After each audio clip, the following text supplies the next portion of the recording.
여러분 안녕하십니까. 샘킴 프리칭 미션입니다. 오늘은 출애굽기 12장 전체를 가지고 10번째 재앙에 대해서 말씀드리겠습니다. 본문은 뭐 그냥 29절과 30절만 12장 29절과 30절만 읽도록 하겠습니다. 밤중에 여호와께서 애굽 땅에서 모든 처음 난 것 곧 왕 위에 앉은 바로의 장자로부터 옥에 갇힌 사람의 장자까지와 가축의 처음 난 것을 다 치심해 그 밤에 바로와 그 모든 신하와 모든 애굽 사람이 일어나고 애굽에 큰 부르짖음이 있었으니 이는 그 나라에 죽임을 당하지 아니한 집이 하나도 없었음이었더라. 하나님이 이제 그 치신 대상을 구체적으로 생각을 해보죠. 니산월, 그러니까 아빕월 보름달 밤에 애굽에서 장자에 해당하는 사람과 가축이 모두 이제 그 하나님께 얻어맞았습니다. 살아있는 레인 바로가 고집을 피웠기 때문에 이제 그 사람만 혼내면 되잖아요, 사실. 그런데 왜 하나님은 장자를 모조리 치셨을까? 이유가 사실 있다고 봐야 되겠죠. 일단 먼저 생각해야 될 것은 사실 그 애굽의 나쁜 사람이 바로 하나가 아니었던 사실입니다. 바로 휘하에 있는 모든 신하 지도자가 다 거기였습니다. 출애굽기 9장 35절을 보면 그러니까 바로를 가리켜줘. 그와 그의 신하가 똑같더라 그랬어요. 제가 이제 지난 시간에 시편 미드라시 에피소드를 여러분께 소개해드렸는데 이게 뭐 그냥 흡사한 거죠. 저간의 사정이 그랬다는 거죠. 한마디로 애굽 전체가 혼쭐이 나지 않는 한 출애굽은 유언했다. 뭐 이렇게 말씀을 드립니다. 그러니까 바로를 넘어서 애굽의 온 장자가 이제 큰 일을 당한 이유가 중에 하나가 이유가 한 가지는 아니니까요. 그것이 이제 이유 중에 하나인 거죠.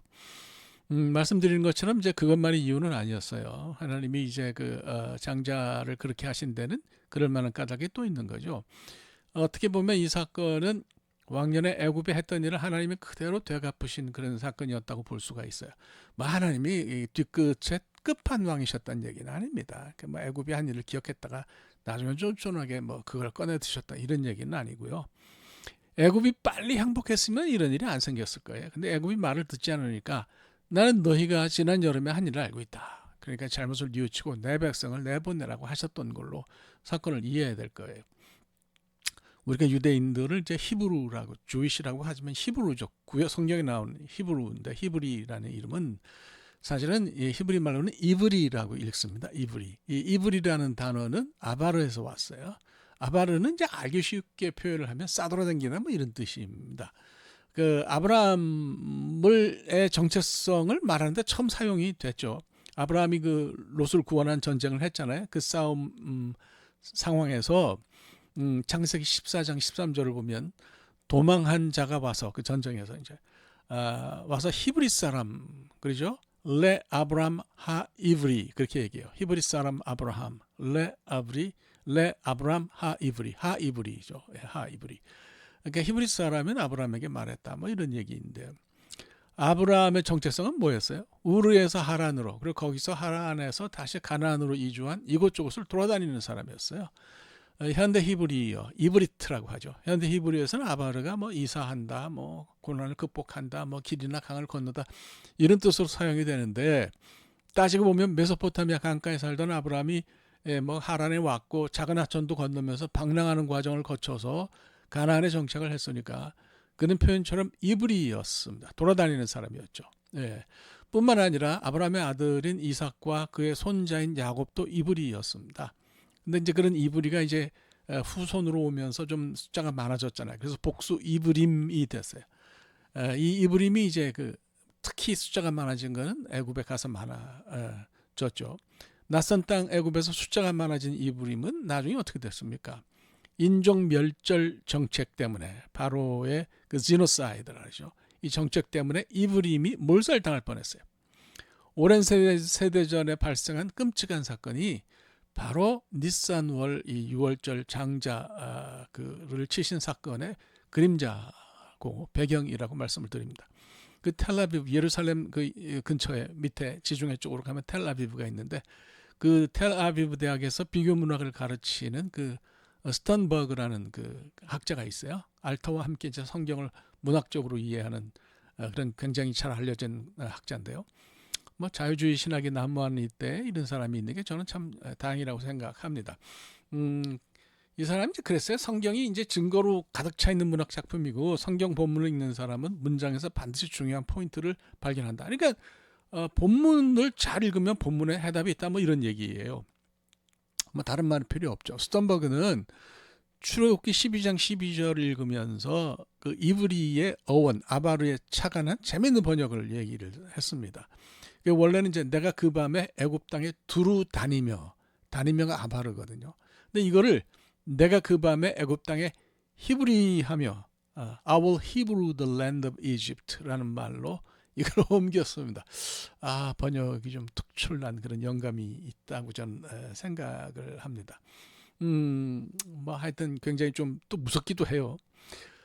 한때 애굽과 바로가 이브림을 죽였는데 이제는 하나님이 이브리 하시면서 애굽 사람들에게 되갚으셨다는 함의가 거기 있습니다. 보름달이 휘엄청 떴는데 그 밤에 하나님이 이브리 하시면서 그 이스라엘을 살해한 자들을 찾아다니신 거예요. 죄 짓고 살면 안 되는 거죠. 자, 뭐 다른 얘기를 또 좀 해볼까요? 장자는 고대 사회에서 집안을 대표하는 존재였어요. 히브리인도 그렇고 뭐 애굽 사람도 그런 거죠. 애굽 사람은 히브리인의 장자를 죄의식 없이 강물에 던져서 살해했습니다. 이제는 세월이 많이 지나서 하나님 차례가 된 거예요. 애굽이 이스라엘에게 출애굽을 허용했으면 이런 비극이 안 생겼을 텐데 끝까지 이제 거부하는 통에 되갚음이 일어났습니다. 용서받을 수 있는 기회를 스스로 발로 찼죠. 그래서 장자가 희생이 된 거예요. 물론 이제 그들을 불쌍히 여길 수도 있지만 뭐 제가 생각해도 사람이 희생된 건 안타까운 일이에요. 그런데 그런 입장은 제가 볼 때는 내로남불입니다. 왜냐하면 애굽이 히브리 장자를 죽인 그건 괜찮고 하나님이 애굽의 장자를 치신 건 안 된다. 그러면 이건 공평하지가 않은 거죠. 한쪽으로 치우친 거죠. 더구나 하나님이 돌이킬 기회를 처음부터 그렇게 하신 게 아니고 돌이킬 기회를 애굽에게 주셨잖아요. 그러니까 더 그렇다라고 생각을 합니다. 그러니까 객관성을 좀 지킬 필요가 있는 거죠. 공정할 필요가 있는 거죠. 그래서 이제 여기와 연결해 생각하는 것이 소유와 관할권의 문제예요. 이제 강사문 박사님 제가 신학교에서 그 구약을 배웠는데 가나안 진입 전쟁을 그분이 이제 히브리 대학에서 박사학위를 하면서 Holy War, Divine War 성전으로 이제 그걸 학위를 하셨는데 가나안 진입 전쟁을 이분은 그 이제 성전으로 해석을 했어요. 그 성전에 등장하는 가나안 진입 전쟁만 성전이에요. 그 진입 전쟁을 대표하는 단어가 헤렘입니다. 진멸하다 뭐 이런 거죠. 어떻게 생각하면 아니 사람을 진멸하다니 뭐 왜 죽여야 되냐 뭐 이렇게 생각할 수도 있는데 이분은 아주 이걸 굉장히 독특하게 해석을 합니다. 이게 뭐냐면 강사문 박사님은 진입 전쟁을 가나안의 거짓 신과 하나님의 진짜 신이신 하나님의 전쟁으로 설명을 하죠. 거짓 신에게 속한 이제 모든 것이 제사인 헤렘을 통해서 승리자이신 하나님께 제물로 드려져야 한다는 거고요. 흠 있는 거짓 신의 소유가 하나님의 것이 되는 순간에 흠 없이 된다 이렇게 해석을 했어요.